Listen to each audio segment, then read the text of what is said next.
कह सकते कि ये चीज बहुत अच्छी है, ये चीज इतनी बुरी है। तो इस चीज को हम समझने का प्रयास करते हैं। तो सबसे पहले आर्थिक प्रणालियां 3 प्रकार की होती हैं, ठीक है। पहला है पूंजीवादी अर्थव्यवस्था, दूसरा है समाजवादी अर्थव्यवस्था, तीसरा है मिश्रित अर्थव्यवस्था। पूंजीवादी अर्थव्यवस्था में क्या होता है, सिंपल और आसान भाषा में समझो, ज्यादा दिमाग नहीं लगाते। अर्थव्यवस्था पर सरकार का रोल न्यूनतम होता है और सरकार सिर्फ और सिर्फ रेगुलेटर की भूमिका में होती है। सरकार इकोनॉमी को रेगुलेट करती है, विनियमक करती है, विनियमन। समझ रहे बात को कि नहीं समझ पा रहे हैं? यानी कि बाजार की शक्तियों का प्रभाव होता है। बाजार की 2 शक्तियां हैं, मांग एवं आपूर्ति। यानी कीमत बढ़ेगी तो बाजार के कारण बढ़ेगी, ना कि गवर्नमेंट बढ़ाएगी। गवर्नमेंट का कंट्रोल नहीं होता इकोनॉमी में, कोई भी नियंत्रण नहीं होता, सिर्फ गवर्नमेंट ऊपर बैठ के ऐसे देखता रहता है कि सब ठीक चल रहा है कि नहीं चल रहा है। यानी कि पूंजीवादी अर्थव्यवस्था हस्तक्षेप के सिद्धांत पे काम करती है, लेसेस फेयर के सिद्धांत पे काम करती है, जिसके तहत राज्य अर्थव्यवस्था को किसी भी प्रकार से कंट्रोल न करके सिर्फ और सिर्फ रेगुलेट करता है कि सभी लोग सही से, जैसे आप लोग हैं, ठीक है, आप लोग यहाँ पे मैं क्वेश्चन बोलूं और आप लोग क्वेश्चन लिखें, मैं सिर्फ एक यहाँ पर खड़े होकर के एक परीक्षक के नाते सिर्फ देख रहा हूँ कि सब लोग अच्छे से पेपर लिख रहे हैं कि नहीं लिख रहे हैं। ये भूमिका मेरी है, मैं यानी कि आप लोगों को रेगुलेट कर रहा हूँ। कोई नकल तो नहीं कर रहा, कोई किसी को परेशान तो नहीं कर रहा, कोई डिस्टर्ब तो नहीं कर रहा, है ना। तो मैं रेगुलेट कर रहा हूँ, ना कि आपको कंट्रोल कर रहा हूँ। कंट्रोल करना अलग होता है, रेगुलेट करना अलग होता है। जैसे बहुत सारी संस्थाएं बनी है, बीमा सेक्टर के IRDA का नाम सुना होगा आपने, एक IRDA बॉडी बनी हुई है बीमा सेक्टर के लिए। बैंकों के लिए RBI बनी हुई है, रेगुलेटरी बॉडी है। सेबी एक संस्था आपने सुना होगा, स्टॉक एक्सचेंज के लिए सेबी बनाई गई है। जो आपका जितना टेलीकॉम सेक्टर उसके लिए ट्राई बनाई गई है ना। ऐसे बहुत सारे रेगुलेटरी बॉडीज हैं भारत में। नाबार्ड एक रेगुलेटरी बॉडी है। तो इनका काम क्या होता है कि ऊपर बैठ करके देखते रहना कि प्रतिस्पर्धा, जैसे कि ट्राई है, ट्राई देख रहा है कि जियो ऐसा ना हो जाए कि सबको निपटा दे। तो ऐसी मार्केट बनी रहे कि सब प्रतिस्पर्धी रहे, प्रतिस्पर्धा, मोनोपोली नहीं आनी चाहिए इकोनॉमी में किसी की। ऐसे रूल एंड रेगुलेशन होने चाहिए, सभी लोग अर्थव्यवस्था कर पाए, लेकिन जीतेगा वही जो मांग और सप्लाई, डिमांड एंड सप्लाई को पूरा कर पाएगा। यानी रेट और कीमत तय करने का काम डिमांड एंड सप्लाई करेगी, ना कि राज्य करेगा, ठीक है। तो पूंजीवादी अर्थव्यवस्था को आसान भाषा में समझिए, संपत्ति एवं निजी लाभ पर आधारित राजनीतिक प्रणाली, ठीक है। निजी, प्राइवेट सेक्टर होता है यहाँ पे, ठीक है, प्राइवेट उद्योग ज्यादा होते हैं। जैसे अब रेलवे है, रेलवे में भी गवर्नमेंट है, पूरा गवर्नमेंट ने ले रखा है, ठीक है। तो चूंकि भारत में मिश्रित है, मिश्रित अर्थव्यवस्था है, गवर्नमेंट के पास भी कुछ चीजें हैं, कुछ चीजें प्राइवेट सेक्टर के पास भी हैं। लेकिन बहुत सारे ऐसे सेक्टर हैं जो केवल, जैसे कि आपका विमानन कंपनियां हैं, जो आपके एयरपोर्ट वगैरह हैं, यहाँ पे प्राइवेट सेक्टर भी है और गवर्नमेंट भी है, दोनों है, ठीक है। कहीं कहीं पे गवर्नमेंट ने पूरी तरीके से प्राइवेट सेक्टर को सौंप दिया है चीजें। तो ये भारत में तो मिश्रित हो गया, लेकिन किसी किसी देश में, यूनाइटेड नेशन वगैरह, अमेरिका वगैरह में सारा कुछ प्राइवेट है। स्कूल सरकारी नहीं, प्राइवेट सेक्टर के हाथ में, बैंक सारे प्राइवेट, सब कुछ प्राइवेट। कोई भी गतिविधि होगी प्राइवेट सेक्टर करेगा, ठीक है। समझ रहे हैं कि नहीं समझ रहे हैं? सब प्राइवेट, कोई SBI नहीं, कोई सरकारी बैंक नहीं, प्राइवेट सेक्टर के पास ज्यादा होना।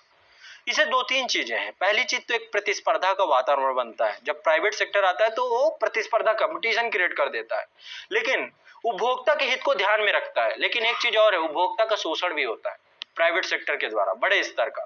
गुणवत्ता युक्त चीजें जरूर दी जाती हैं, लेकिन कहीं ना कहीं पे, ठीक है। तो ये सारी चीजें ध्यान रखिए, समझते हैं इसको। तो संपत्ति एवं निजी लाभ पर आधारित राजनीतिक प्रणाली, इस प्रणाली में कीमतों का निर्धारण मांग और पूर्ति यानी बाजार की शक्तियों द्वारा किया जाता है, ठीक है। ये स्वतंत्र बाजार प्रणाली है, बाजार के ऊपर सारा कुछ निर्भर करता है, स्वतंत्र बाजार प्रणाली है। एक पर्सन थे, वेल्थ ऑफ नेशन के राइटर एडम स्मिथ ने ये सिद्धांत दिया, और आज जो है USA, जापान, ऑस्ट्रेलिया, पश्चिमी यूरोप में ये व्यवस्था बड़े स्तर पे डेवलप है, पूंजीवादी अर्थव्यवस्था। वहां पे सब कुछ प्राइवेट सेक्टर का है, गवर्नमेंट क्या है, सिर्फ और सिर्फ रेगुलेटरी बॉडी है, रेगुलेट कर रही है चीजों को। समझ पाए कि नहीं समझ पाए? यानी कि सारी कुछ प्राइवेट, जैसे शिक्षण संस्थान है, सरकारी नहीं, प्राइवेट सेक्टर, सब प्राइवेट, बैंक है सब प्राइवेट, सब कुछ, हॉस्पिटल प्राइवेट, सरकारी नहीं। तो इन कंट्रियों में ज्यादातर चीजें प्राइवेट है, प्राइवेट सेक्टर के, निजी हाथ में है, ठीक। गवर्नमेंट सिर्फ ऊपर से देख रही है, संस्थाएं बनी हुई हैं ताकि कोई गड़बड़ ना कर सके। दूसरी व्यवस्था होती है समाजवादी अर्थव्यवस्था। समाजवादी अर्थव्यवस्था में सब कुछ सरकार का होता है। जैसे कि मान लीजिए ये मार्कर है, ये भी गवर्नमेंट का है। गवर्नमेंट का मतलब सार्वजनिक, आपका भी, आप भी यूज कर सकते हैं, मैं भी कर सकता हूँ। रोड होती है, रोड सार्वजनिक संपत्ति होती है ना, मेरी भी है और आपकी भी है। तो मतलब समाजवादी अर्थव्यवस्था में सबका होता है, स्वामित्व पर सबका बराबर का अधिकार होता है। कोई ये नहीं कह सकता कि मैं प्राइवेट संपत्ति है, ठीक है। वहां पे सब कुछ सरकार का, आदर्श अवस्था बता रहा हूं, ये सब कुछ गवर्नमेंट का होगा। स्कूल गवर्नमेंट के होंगे, कॉलेज गवर्नमेंट के, हॉस्पिटल गवर्नमेंट के, सब कुछ ए टू जेड जो भी आप सोच सकते हो सब सरकार का। तो बच्चा जब पैदा होगा तो पैदा होने के बाद सरकार का कर्तव्य भी होगा कि उस बच्चे को पढ़ाए लिखाए सब कुछ कराए, है ना। और बाद में जब बड़ा हो जाए तो उसको सरकारी सर्विस भी। भाई कोई भी संस्था, माता पिता पढ़ाते हैं तो 25 साल बाद चिल्लाने लग जाते हैं ना, क्या कर रहे हो, घर में पड़े पड़े खाना नहीं मिलेगा। वैसे ही सरकार पढ़ाएगी, सब कुछ करेगी तो बोलेगी ना आपसे, कि नहीं बोलेगी, खर्चा उठाएगी तो कहेगी ना। तो वहां पे यदि गवर्नमेंट उत्तरदायित्व निभाती है तो उत्तरदायित्व निभाने के बाद वो मांगती भी आपसे, जवाबदेही भी लेती है कि भाई अब मैंने पढ़ा दिया, लिखा दिया, सब कुछ कर दिया, अब तुम्हारा काम है कि लो ये तुम्हारे लिए काम है, तुम इस योग्य बन पाए हो, इस योग्यता को निभाओ। तो ये रसिया में, सोवियत संघ में, चाइना में काफी हद तक इस तरीके की इकोनॉमी देखने को मिलती है। सब सरकार का, ठीक है। सारी संपत्ति सार्वजनिक। जैसे भारत में प्राइवेट सेक्टर के बैंक थे आजादी के बाद, 1969 में सबको राष्ट्रीय कर दिया, सब सरकारी हो गए। राष्ट्रीयकरण, 14 बड़े बैंकों का राष्ट्रीयकरण कर दिया गया, बाद में और संख्या बढ़ाते चले गए। तो राष्ट्रीय संपत्ति सबकी होती है, उसमें कोई ये नहीं हो सकता। प्राइवेट संपत्ति में हो सकता है, मेरा प्राइवेट जेट हो सकता है, मेरा प्राइवेट जो है पार्क हो सकता है, मेरा प्राइवेट सब कुछ, लेकिन सार्वजनिक संपत्ति वो सबकी है। उसमें कोई नहीं कह सकता कि पार्क में तुम जाओगे, तुम नहीं जाओगे, ठीक है। कहने का तात्पर्य मेरा यह है। तो समाजवादी अर्थव्यवस्था कैसे रन करती है, इसमें संपत्तियों पर सार्वजनिक स्वामित्व होता है, पहली चीज। उत्पादन के सभी साधनों पर सरकार का स्वामित्व होता है, यानी उत्पादन पर सरकार का कंट्रोल होता है। जो भी प्रोडक्शन होगा वो सरकार के अंतर्गत होगा, सरकार पूरी कृषि सरकार की, किसी की प्राइवेट कृषि नहीं, ये होता है। अभी मैं आगे चर्चा करूंगा, इसमें उत्तर दूंगा जो भी आपके दिमाग में चल रहा है। आगे, कीमतों का निर्धारण सरकार के द्वारा किया जाएगा, केंद्रीय प्राधिकरण बने होंगे सरकार के, वही कीमतों का निर्धारण करेंगे कि ये चीज इतने की बिकेगी, ये चीज इतने की बिकेगी। यानी सब कौन कर, प्राइवेट सेक्टर में कौन कर रहा था, पूंजीवादी में बाजार कर रहा था। डिमांड बढ़ेगी चीज सस्ती हो जाएगी, महंगी हो जाएगी, डिमांड कम होगी चीज सस्ती हो जाएगी, वो तो बाजार करेगा, बाजार के ऊपर है। बाजार प्रतिस्पर्धा है, चूंकि यहाँ पे कोई प्रतिस्पर्धा है, कोई प्रतिस्पर्धा नहीं है, ठीक है। तो यहाँ पे क्या है, साधनों पर सार्वजनिक स्वामित्व होता है। उद्यमियों को कोई स्वतंत्रता नहीं होती है, जो मतलब मैं कुछ काम करना चाहूं तो सरकार ने क्या किया, बोला भाई ये क्षेत्र है, अब आपको संभालना है, लेकिन मुझे कोई स्वतंत्रता नहीं कि मैं उस क्षेत्र में कुछ करूं, क्योंकि वो सरकार निर्धारित करके पूरा प्रोफार्मा मुझे देगी कि भाई ऐसे ऐसे आपको करना है। तो उद्यमियों को कोई स्वतंत्रता नहीं होती यहाँ पे। आगे नेक्स्ट, समाज कल्याण का उद्देश्य होता है, इसका पूरा का काम होता है कि सोशल वेलफेयर करना है। सबकी संपत्ति है यहाँ पे तो सब बराबर, सोशल वेलफेयर, स्टेट तो सोशल वेलफेयर हो गया ना। प्राइवेट संपत्ति होती तो ये होता ये मेरा ये तेरा, इसमें तुम नहीं जा सकते, इसमें तुम नहीं जा सकते, ये काम तुम नहीं करोगे, वहां तो सब सबका है। तो इसका उद्देश्य बहुत अच्छा है कि सोशल वेलफेयर, तभी हमारी अर्थव्यवस्था भी समाजवादी है। हमारे संविधान की प्रस्तावना में लिखा हुआ समाजवादी, लेकिन हमारे यहाँ का समाजवाद थोड़ा अलग है, कैसा है बताऊंगा आगे। तो आगे नेक्स्ट जो है, आगे क्या है, समाज कल्याण का उद्देश्य है, कोई प्रतियोगिता नहीं है यहाँ पे, कोई प्रतिस्पर्धा नहीं होगी, क्योंकि सब कुछ सबका है।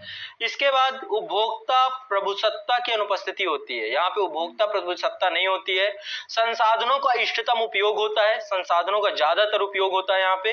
आय तथा धन का समान वितरण होता है, सबकी आय और धन बराबर होती है। इसके अलावा उपभोक्ता की आवश्यकताओं की संतुष्टि भी दी जाती है। ये सारी चीजें भी इसमें देखने को मिलती है। ये रहा आपका समाजवादी सेक्टर, इतनी चीजें यहां पर है। यहां पे क्या है, यहां पे सरकार की भूमिका की अनुपस्थिति है, अर्थव्यवस्था में कंपटीशन है, प्रतिस्पर्धा है, सब कुछ है। तो एक तरफ सब कुछ सरकार का, यानी सब कुछ सबका, आप भी सरकार के अंग है ना, पब्लिक सरकार, बिना जनता के सरकार थोड़ी ना चलती है। तो सब कुछ सबका, एक तरफ प्राइवेट सेक्टर। अब दोनों में कौन जीतेगा, इसके लिए बड़ा विचारधारात्मक लड़ाई हुई, आपको पता होगा।